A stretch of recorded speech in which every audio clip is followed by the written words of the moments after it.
पहले के टाइम में केवल रिश्ते पेरेंट्स ही देखा करते थे, पेरेंट्स या जो बड़े होते थे जिसके साथ पूरी लाइफ रहना है उसको दिखाया भी नहीं जाता था कि देखने में भी कैसा है ना, वो भी ज्यादा था।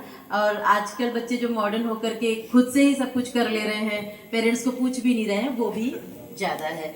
एक्चुअल में क्या होना चाहिए जो आप कर रहे हैं ना, खुद भी एक दूसरे को अच्छे से समझ लिया है और सामने पेरेंट्स भी बैठे हुए हैं आशीर्वाद देने के लिए। ये हमारी एक्चुअली सनातन वैदिक परंपरा है, तो इसको प्रपोजल भी कह सकते हैं। तो किसने प्रपोज किया था पहले?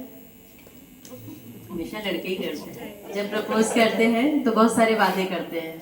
कशिश कौन से वादे किए थे? हम तारे तोड़ डाएंगे है ना, कोई नहीं लाता तोड़ करके, ये झूठे वादे है ना। एक्चुअल में वो वादे करने चाहिए जो वास्तव में जिससे खुशी मिले, रिश्ता और अच्छा हो तब निभाए, वो एक्चुअल में वादे। तो वो कौन से वादे? आप दोनों सबसे पहला वचन दे रहे हैं कि हम दोनों कभी भी एक दूसरे के साथ गलत लैंग्वेज यूज नहीं करेंगे। बहुत बड़ी बात है। सारी प्रॉब्लम ही इस दुनिया में लैंग्वेज के कारण ही है। और ये लैंग्वेज कब खराब होती है? गुस्से में। आजकल क्या होता है कि हमारा पेशेंस लेवल थोड़ा कम होता है, तो हम रुक नहीं पाते। तो मैं कहती हूँ उस समय थोड़ा सा खुद को चाहे गैप दे दीजिए, लेकिन बचा लीजिए। वो पल होता है उस समय, अगर कुछ भी मुंह से निकल जाता है तो संबंध हमारा कमजोर हो जाता है। तो ये सुंदर वचन सभी जितने जोड़े बैठे, मुझे लगता है सबको फॉलो करना चाहिए।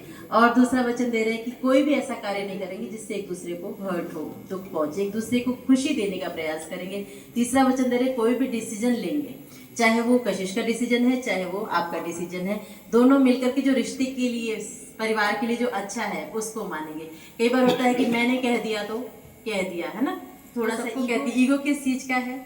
मैं डॉक्टर हूँ, मैं इंजीनियर हूँ, मैं आईएएस हूँ, मैं आईपीएस हूँ, मैं प्राइम मिनिस्टर हूँ, जो कुछ भी है आप ना घर की दहलीज के बाहर है, उससे अपने को पैसा कमाना है। घर में उस प्रोफेशन को लेकर के, उस चीज का ईगो लेकर के घर में नहीं एंटर होना है, क्योंकि घर में सब इक्वल है। घर में कोई किसी का बेटा है, बेटी है, बहू है ना, माता है, पिता है, सब अपना अपना एक सबका स्थान है और सब लोग अपने स्थान पर अपने कर्तव्य करते रहे।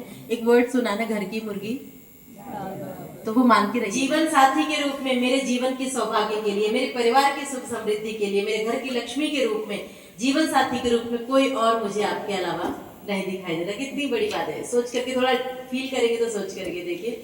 चलिए परेशान मत होइए, कशिश आप भी अपना हाथ दे दीजिए अपने जीवन के, अपने परिवार के सुख समृद्धि सौभाग्य के लिए इस पूरी सृष्टि में जीवन साथी के रूप में आपको चुनती हूँ। हम दोनों मिल करके अब एक नया जीवन प्रारंभ कर रहे हैं और एक आदर्श जोड़ी बन करके हम इस संसार में रहेंगे। आप दोनों एक दूसरे को वचन दे रहे हैं। कशिश अंगूठा भी आप अंदर कर लीजिए।